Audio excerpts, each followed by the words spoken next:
السلام علیکم. آج ہم مسلم لاء سیریز کا ایک اور لیکچر ریکارڈ کرنے جا رہے ہیں، اور آج ہم جس ٹاپک پہ بات کریں گے اس کا نام اجماع ہے. تو چلیے شروع کرتے ہیں. سب سے پہلے اجماع کو ڈیفائن کرتے ہیں. اس کے لٹرل میننگ یا اس کے ورڈ کے میننگ، جیسے اس کے نام سے پتہ چل رہا ہے کہ اجماع جو ہے وہ جمع سے نکلا ہوا ورڈ ہے، تو جس کا مطلب ہوتا ہے ڈٹرمینیشن، ریزولوشن یا اگریمنٹ. کسی چیز کے اوپر آپ جمع ہو جائیں، اگری کر جائیں، کنسنسس آپ کا بلڈ ہو جائے، تو that is what is called as اجماع، جمع ہو جانا. ٹھیک ہے. اگر لاء کی ٹرمز میں بات کریں کہ مسلم لاء میں اجماع کو کیسے ڈیفائن کیا گیا ہے، تو اس کا مطلب ہوتا ہے کہ دا ایگریمنٹ آف مجتہد یا جورسٹ. ٹھیک ہے. جو لاء کو ڈیڈیوس کرتے ہیں یا بناتے ہیں، لاء کے بنانے والے. ٹھیک ہے. یا ڈیڈیوس کرنے والے from the sources of from the primary sources of Muslim law, یعنی قرآن اینڈ سنہ. ٹھیک ہے. اور یہ کون لوگ ہوتے ہیں؟ یہ سارے کے سارے مسلمان ہوتے ہیں، محمدن کمیونٹی کے ممبرز ہیں.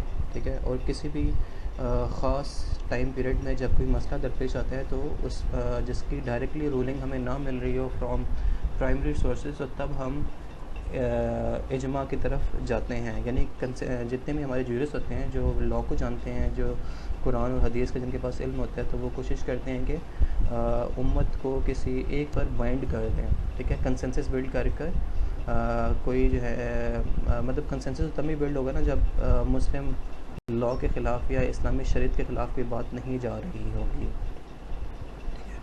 اگر دوسرے ورڈس میں اس کو ڈیفائن کرنا ہے تو اجماع جو ہے وہ ایک عربک ٹرم ہے.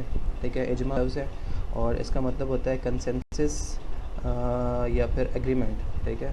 اور یہ اسلامک لاء میں ایک خاص اہمیت کا حامل ہے in terms of deducing the law from primary sources of Muslim law.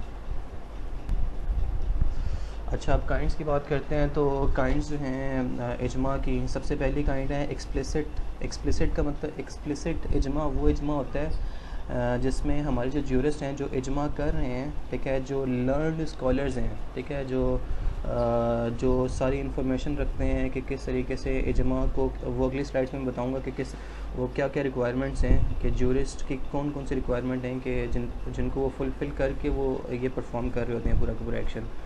تو سب سے پہلا پوائنٹ، سب سے پہلی جو ٹائپ ہے اجماع کی وہ ہے ایکسپلیسٹ ٹائپ آف اجماع. اس میں کیا ہوتا ہے کہ جیورسٹ جتنے بھی ہیں وہ اپنے ویوز ایکسپلیسٹلی یعنی کلیئر طور پہ کسی میٹنگ کے اندر یا ریٹن فارم میں وہ ایکسپریس کرتے ہیں. ٹھیک ہے. اس طرح کے اجماع کو ہم کہتے ہیں ایکسپلیسٹ، یعنی صاف صاف واضح قسم کا جو ہے وہ اجماع.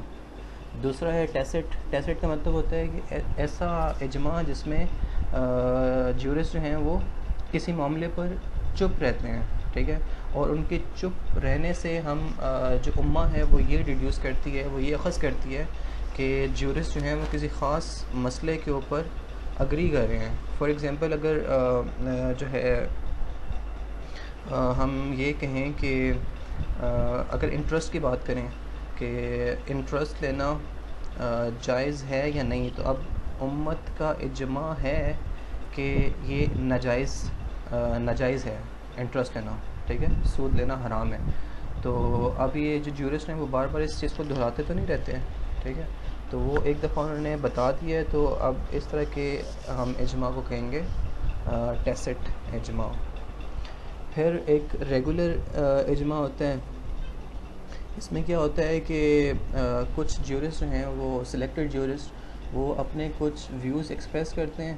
ٹھیک ہے. اور باقی جتنے لوگ ہیں وہ پوری کی پوری عوام اس کو فالو کرتی ہے. اس کے بعد ارریگولر اجماع ہے. ارریگولر میں کیا ہوتا ہے کہ جورسٹ جو ہیں وہ کسی مسئلے کو ڈسکس کرتے ہیں. ٹھیک ہے. اور جو باقی عوام ہے وہ اس مسئلے کے اوپر چپ رہتی ہے. ٹھیک ہے. اور چپ رہ کر یا کچھ خاص طرح کے جورسٹ جو ہیں وہ کسی مسئلے کے اوپر کچھ ڈسکشن کرتے ہیں اور باقی کے جورسٹ یا عوام جو ہے اس کو مخالف نہیں کرتی. وہ پہلے ریگولر کے اندر کیا ہو رہا تھا کہ سارے کے سارے اگری کر رہے تھے کہ ہاں یہ جو بھی مسئلہ درپیش آیا ہے اس پہ سب متفق طور پہ متفق ہیں. لیکن ارریگولر میں کیا ہوتا ہے کہ نہیں، ایسا نہیں ہوتا.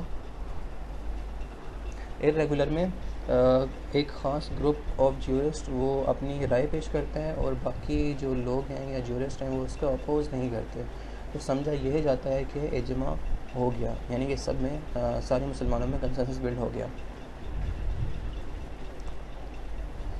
اس کے بعد کا جو اجماع ہے وہ الرخصہ ہے۔ اس میں کیا ہوتا ہے کہ کسی خاص مسئلے کے اوپر جو مختلف مجتہد ہیں یا ہمارے جو جورسٹ ہیں ان میں تو کنسنسس نہیں بلڈ ہو پاتا، لیکن اوور آل امہ کی سطح پر جو ہے وہ کنسنسس بلڈ ہو جاتا ہے۔ اس طرح کے اجماع کو ہم کہتے ہیں الرخصہ۔ اور پھر الفعل ہے، یہاں پہ کیا ہوتا ہے کہ فعل کا مطلب آپ کو پتہ ہے ایکشن ہوتا ہے۔ یہاں کوئی جورسٹ جو ہے وہ کسی خاص طرح کا کوئی ایکشن پرفارم کرتا ہے، لیکن آج کل ویسے ہی ٹیکنالوجی کا دور ہے، تو اگر کوئی جورسٹ جو ہے آج کے ٹائم پہ انٹرنیٹ پہ بیٹھ کے یا کسی بھی طریقے سے کسی علاقے میں کسی خاص سطح پہ کوئی ایکشن پرفارم کرتا ہے اور باقی جورسٹ جو ہیں وہ اسے اپوز نہیں کرتے ہیں، تو یہ سمجھا یہ جائے گا کہ وہ جو بھی ایکشن کر رہا ہے وہ اکارڈنگ ٹو مسلم لا یا اسلامی شریعہ کے بنیاد پر کر رہا ہے۔ اب بات کرتے ہیں کہ یہ جو ہمارے مجتہد ہوتے ہیں یہ کن کن بیسس کے اوپر پورا اتریں گے تو ہم ان کی بات کو مان لیں گے، وہ مجتہد یا لا بنانے کے مطلب اجماع کرنے کے قابل ہو جائیں گے وہ، ٹھیک ہے۔ تو سب سے پہلی بات ہے ان کے پاس قرآن کی نالج ہونی چاہیے، ٹھیک ہے۔ قرآن کتنے ٹائم میں نازل ہوا، اس کی جو ہے وہ لینگویج کی نالج ہونی چاہیے، عربک گرامر جو بہت اہمیت کی حامل ہے اس کی نالج ہونی چاہیے۔ تو یہ ساری کی ساری کون سی آیت جو ہے وہ کس کانٹیکسٹ میں آئی تھی، ٹھیک ہے، اور مطلب یہ ساری کی ساری آپ کے پاس نالج ہونی چاہیے۔ اس کے بعد سنہ کی پوری نالج ہونی چاہیے، ٹھیک ہے۔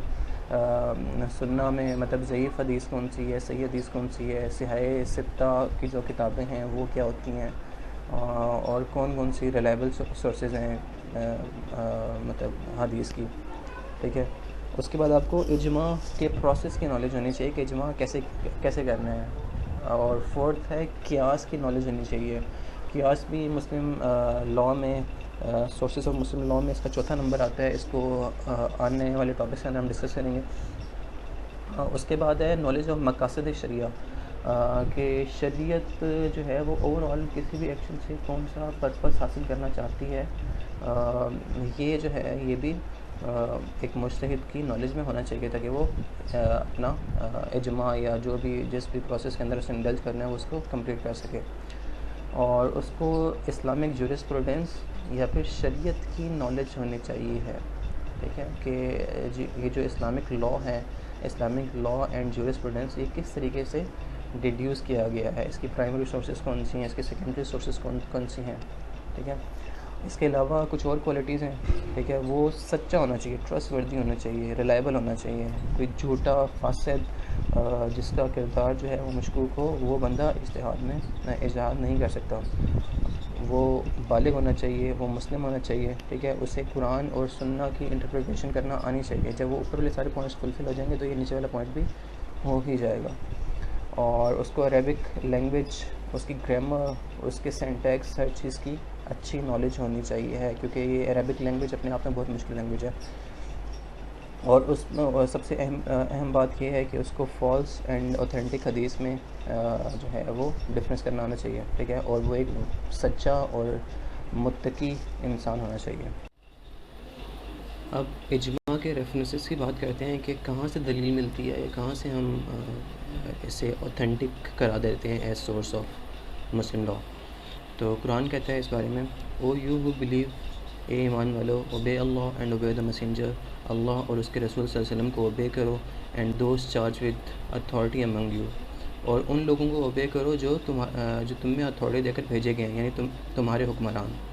If you differ in any thing among your selves, اگر تم کسی چیز میں ڈفر کرتے ہو یعنی تم میں کنسنسس بلڈ نہیں ہو پاتا کسی وجہ سے، تو اسپیسیفکلی اس جگہ پہ بات کی جا رہی ہے کہ پہلے ایڈوائز کی جا رہی ہے کہ بھئی اللہ اور اس کے پروفٹ کو اوبے کرو، اپنے حکمرانوں کو اوبے کرو اور کنسنسس بلڈ کرنے کی کوشش کرو۔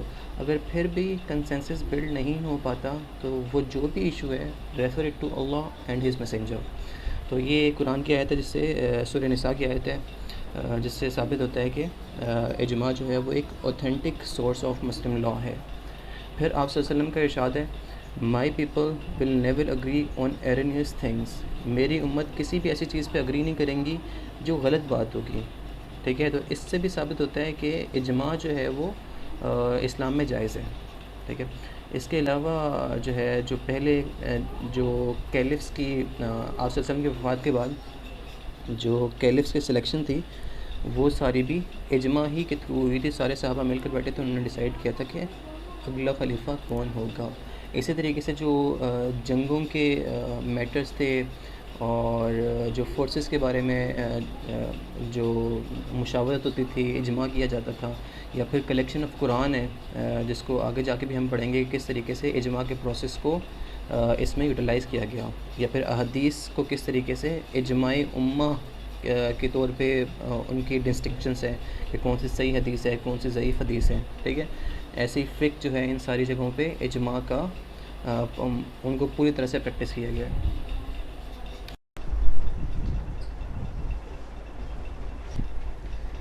اچھا کنکلوڈ کرتے ہیں اس کو، ٹھیک ہے۔ اجماع جو ہے وہ ایک بہت امپورٹنٹ ہماری سورس ہے مسلم لاء کی، ٹھیک ہے۔ آج کل جو سوسائٹی چینج ہو رہی ہے تو ایسے بہت سارے رولز ہیں جو ایکسپلیسٹلی واضح طور پر قرآن اور حدیث میں ان کا نہیں ملتا، ذکر نہیں ملتا، تو ان پہ پھر جو ہے وہ کس طریقے سے کنسنسس بلڈ کیا جائے گا اور اس کو کس طریقے سے شریعت میں لایا جائے گا۔ اسلام کے بارے میں کہتے ہیں کہ اسلام جو ہے وہ ہر طرح کے چینجنگ وقتوں کے لیے، یہ صرف ایک خاص ٹائم پیریڈ کے لیے نہیں آتا بلکہ جس ٹائم آج سے جو ہے 1400 سال پہلے سے لے کر اب آنے والی جتنی بھی زندگی ہے تمام کے تمام انسانوں کے لیے یہ آیا ہے۔ تو سوسائٹی کی نیڈ ہے کہ مسلم چینجنگ وقت کے ساتھ اجماع کے پروسیس کو اپنی نیڈس کے حساب سے اس کو پریکٹس کریں، ٹھیک ہے۔ اور یہ ایک valid source of Islamic law ہے، جو جیسے میں نے لاسٹ سلائڈ کے اندر آپ کو بتایا ہے کہ قرآن اور حدیث سے اس کا ریفرنس دیا ہے، ٹھیک ہے۔ اور اللہ تعالیٰ کے رسول صلی اللہ علیہ وسلم کا حدیث ہے کہ میری امت جو ہے وہ کسی بھی ایسی چیز پہ متفق نہیں ہوگی جو ایرنیس ہو، جس میں جو غلط چیز ہو، ٹھیک ہے۔ تو اس کے بعد جو سب سے بڑی جو اس کی اگزامپل ہے کہ آپ صلی اللہ علیہ وسلم کی ڈیتھ کے بعد جو پہلے خلیفہ کو منتخب کیا گیا تھا حضرت ابوبکر صدیق رضی اللہ عنہ کو، انہیں بھی جو ہے وہ اجماع کے ہی تھرو، اجماع امہ ہی کے تھرو ان کو منتخب کیا تھا۔